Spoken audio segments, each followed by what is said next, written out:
this might just be the most jaw-dropping video we've ever made, because once again Bill Maher has torched the woke mob so hard that the internet is practically on fire. The liberal-turned-anti-woke gladiator just took a flamethrower to CNN on his latest talk show, leaving even his own studio guests stunned, struggling to pick their jaws up off the floor. But what exactly did Maher say that turned CNN into the internet's fate punching bag? And how did the media handle their most brutal roasting? Yet buckle up, this one's going to be a wild ride. Recently, Bill Maher invited Representative Daniel Byron and another guest to his talk show, and what began as a polite conversation quickly spiraled into a verbal demolition. Darby Maher delivered one of his most epic mic drop moments yet, tearing into the woke mob with the most dangerous weapon known to mankind, since he compared slogans like "End Racism" in an NFL end zone to slapping "Eat Healthy" on a bag of Doritos. Nothing more than virtue signal fluff that makes people feel good but does absolutely nothing to solve real problems. According to Ma, the only thing racists see when they look at these messages is an invitation to double down on their ignorance. In other words, it's all just performative nonsense. A classic woke strategy with razor-sharp wit. Maher called out this empty activism, exposing the left's obsession with catchy slogans that sound good but achieve nothing. Want to fix racism? Try real policies and actions, not just bumper sticker activism. But of course the woke crowd prefers to pat themselves on the back for painting words on a football field, and when his guests tried to defend it, Ma didn't hold back. He tore through her argument like a chainsaw through butter, effortlessly dismantling it piece by piece. Ma pointed out that if these slogans actually worked, we'd already be living in a post-racial utopia, but instead they become nothing more than corporate PR stunts. These empty gestures are designed to make elites feel righteous while doing absolutely nothing for the people they claim to help. As M bluntly put it, wokeness isn't about fixing problems, it's about looking like you care, and that, he argued, is exactly why people are tuning out. True, the Biden presidency has kept so many things hidden that it makes Houdini look like an amateur getting government officials to release information or clarify anything is about as easy as getting a cat to take a bath. Frustrating, chaotic, and nearly impossible. Take the Hunter Biden laptop fiasco, for example. The administration and its media cheerleaders dismissed it as Russian disinformation until, oops, it turned out to be 100% real. Then there's the Chinese spy balloon debacle, where the government conveniently forgot to inform the public, at least until they couldn't hide a giant floating surveillance device anymore. And let's not forget the media's role in burying the Twitter files, which prove that big tech and the government worked together to silence dissent.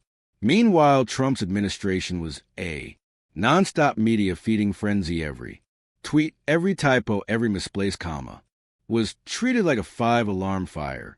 Unlike Biden, Trump couldn't sneeze without a CNN panel dissecting it for hours, yet somehow his administration never had to rely on big tech censorship to bury inconvenience truths or hide scandal. The Democrats have spent the last 4 years fumbling through reality like a toddler with a Rubik's Cube, spewing so much woke nonsense that even Bill Maher couldn't resist roasting them. And really, should we be surprised their most clueless member was none other than their former leader Joe Biden, closely followed by, you guessed it, Kamala Harris, the undisputed champion of word salads. Need proof? Let's not forget the time Biden awkward LY asked for a deceased congresswoman wears Jackie during a live event, or when he confidently declared to a crowd, let me start off with 2 words made in America, yes, words. Joe, too. Meanwhile, Kamala Harris has perfected the art of saying absolutely nothing with an impressive amount of words. Remember when she tried explaining AI and somehow left everyone more confused than before? With leadership Like this, it's no wonder their policies are as effective as a screen door on a submarine while Democrats chase. Fantasies, real issues like inflation and border security continue to spiral out of control, but sure, let's keep debating. Pronouns while the economy burns, and that was exactly what Maher called out in his brutal takedown of this Democrat. Are we actually getting our kids to have a shot where you keeps on about kids? He also won because parents were a little fed up with parents coming in second and a who says what goes with my kids contest, right? But who which Democrat? Is for that I mean every I have kids I mean most Democrats believe that parents should have a say in their kids. Education, these have. Been here in California. I think the governor here used the word snitch-like. A parent, if you time them out, tell on. The parents point them out to parents. Will be in trouble if the kid switch genders in school. You know they hid that from the parent, and as a guy, born in the Bronx, raised in the streets of New York, I can assure you snitch has an entirely different meaning than what they prize you instead of doing the one job adults are supposed to do: protect kids from making disastrous life choices. The woke mob has decided to be their personal cheerleaders, encouraging them to make irreversible decisions like switching genders before they can even drive a car because apparently teenagers are too young to buy cough syrup, but totally mature enough to undergo life-altering medical procedures. Makes perfect sense, right? The worst part, parents were intentionally kept out of the loop as if their own children were. Government property schools secretly facilitate gender transitions, pushing policies that allowed kids to change their names and pronouns and even start hormone treatments without parental consent because nothing screams progress like bypassing the very people who actually love and raise these kids. Meanwhile, these same activists demand parents be arrested for simply questioning what's being taught at school board meetings. So let's recap. A 12-year-old can change genders without parental input, but a parent speaking up about it, that's apparently domestic terrorism. However, the madness doesn't stop there. The Democrats are currently misleading Gen Z in ways they don't even realize. That right there is why we love Bill Maher. He calls it exactly as he sees it: no sugarcoating, no safe spaces, just straight up truth bombs. He doesn't tiptoe around fragile feelings or bow to the outrage mob. Instead, he has the backbone to say what everyone else is thinking but is too scared to say out loud.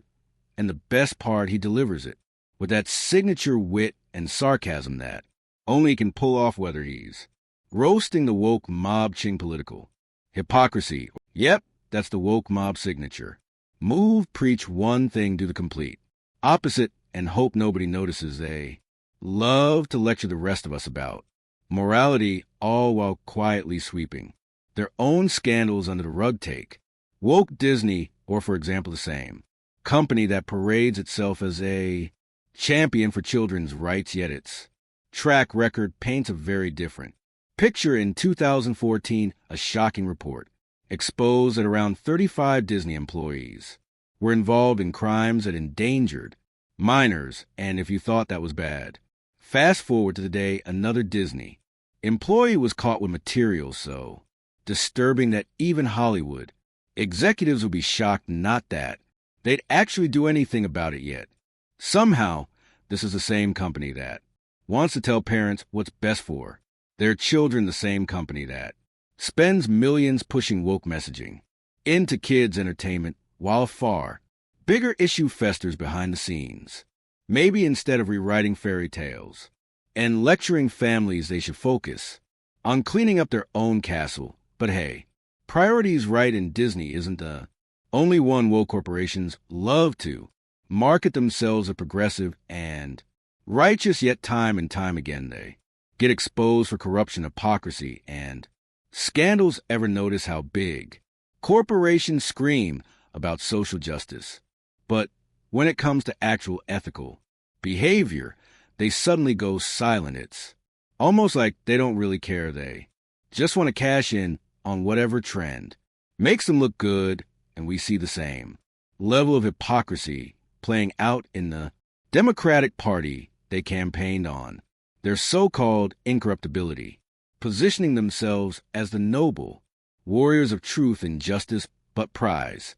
Here we are watching scandal after scandal unfold. Let's talk numbers, because this one is big evidence is slowly trickling out, revealing that the Biden administration made billions, possibly even trillions, in improper payments. Think about that while they were out lecturing the rest of us about fairness, responsibility, and how the rich should pay their fair share. They were throwing taxpayer money around like it was monopoly cash. No accountability, no oversight, just reckless spending. And the best part, they did it while pretending to be the party of the people, the party of the working class, the party that supposedly fights for fairness. Yet behind closed doors, their bank accounts kept growing, their friends got richer, and their corporate allies lined their pockets. But hey, at least they gave us some catchy slogans, right? Because nothing says justice like equity on a bumper sticker while the economy